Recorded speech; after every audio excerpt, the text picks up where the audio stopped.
Hello everyone, welcome to this session on chapter simple machines. So far in our previous video, we covered some other simple machines like a screw, jack, wheel, and axle, etc., etc. So in this video, let's move on to the other simple machine that is the hydraulic. Video cover uses of the machine that is used to generate compression force that can be used a machine force. This compression or force is applied and the load is lifted or whatever.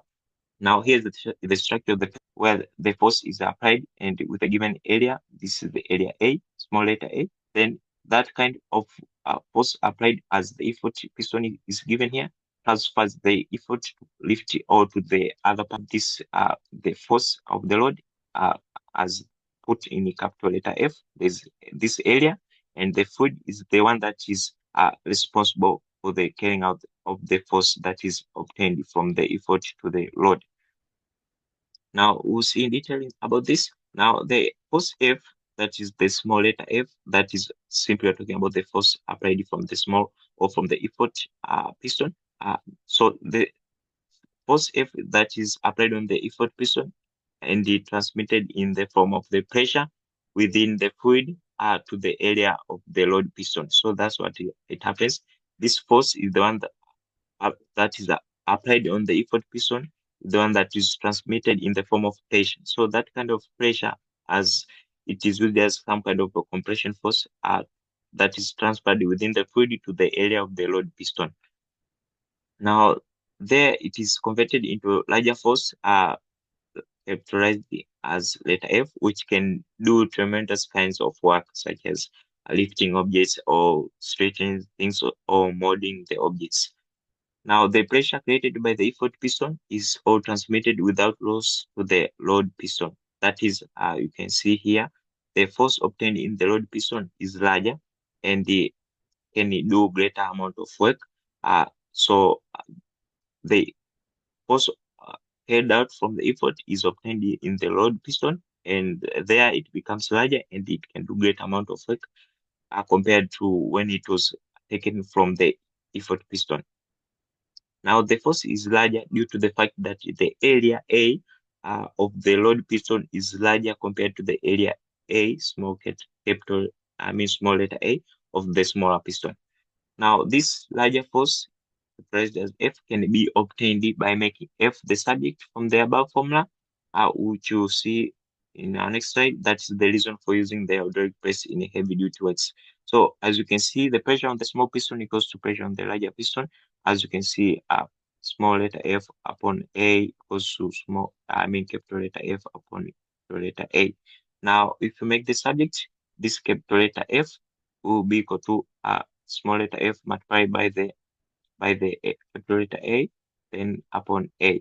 Now here, this is area in the load piston upon the area in the effort piston, and this is the effort.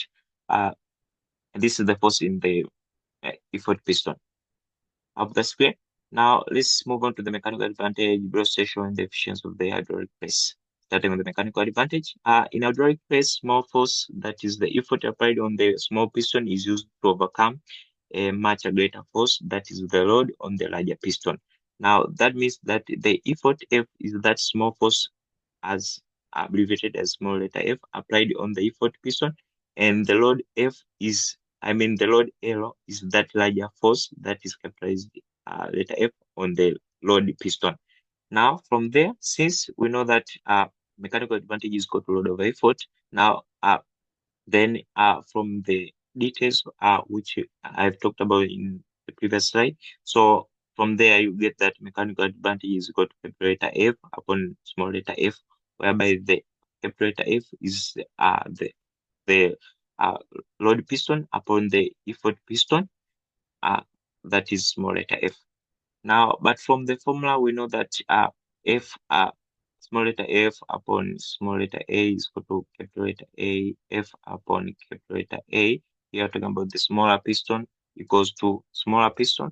That is in this side to the, this side to equal sign to the larger piston to the other side. So from there, you can get that these others will be simply simplified. So we get that the mechanical advantage is equal to uh, larger area upon small area. Now, it is known that we know that area of larger piston area equals to pi r square, whereby this r is the radius of the larger piston.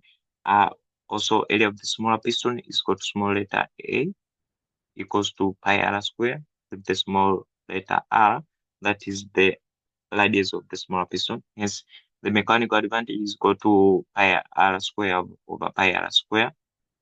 But this pi and pi will be cancelled out. Therefore, mechanical advantage equals to r square over r square. But in terms of the larger radius upon the smaller radius square. Of that's clear. Let's move on to the other part, that is the cross section. Suppose a small effort E is applied downwards on the effort piston of radius R, which moves downwards through a distance X to lift the load piston of radius R, capital letter R, carrying the load L through the distance Y, as shown in the diagram below. So here's the diagram. Here's the effort applying to move the distance of this fluid to equal to this load that is moved to this kind of a distance. Now, from there, if we neglect friction losses, friction forces, the work done by the effort piston is equal to work done by the load piston. So there you have it. To obtain the work done, here we see that the effort piston is equal to work done by the effort piston is equal to the work done by the load piston. Now, from the work done by the effort piston is equal to work done by the load piston. Distance moved by effort piston multiplied by effort equals to distance moved by load piston multiplied by load. Now, if you multiply here as using these abbreviations, x times I times E is equal to y times L, then if we arrange them, it will be equal to x upon y equals to L upon E. Now, but we know that x upon y is equal to velocity ratio, and the L upon E is equal to mechanical advantage, that is R square over R square. Now, therefore, from there, we get that velocity ratio equals to R square over R square. So, generally, we can say that when you're calculating the velocity ratio and the mechanical advantage, the formulas are the same in this hydraulic press. Now, let's move on to the other part, that is the efficiency. The efficiency of the hydraulic press can never be 100% and can be calculated by simply taking the mechanical advantage of velocity ratio times 100%, as generally it is to calculate the efficiency of the machine. Now, let's move on to the various uses of the hydraulic press. A hydraulic press is used for almost all industrial purposes, but basically it is used for transforming metallic objects into sheets of metal. In other industries, also it is used for the thinning of the glass, making powders in case of the cosmetic industry, and for the forming of the tablets for the medical use. Now, the other common uses for the hydraulic presses are as follows. The first one is that for the crushing cars. A hydraulic press is a heart of any car crushing system, as in this process, a hydraulic motor applies a large pressure on the fluids into the cylinders. Now, the fluid pressure, it makes the plates rise, and with a larger force, the plate is driven on the car, thereby crushing it. The other use is the fat-free cocoa powder. While processing the cocoa beans, a liquid known as the chocolate liquor is derived. For making the fat-free cocoa powder, this liquid is squeezed out in the hydraulic press. So after this stage, this liquid is the one that is processed further to make a powder.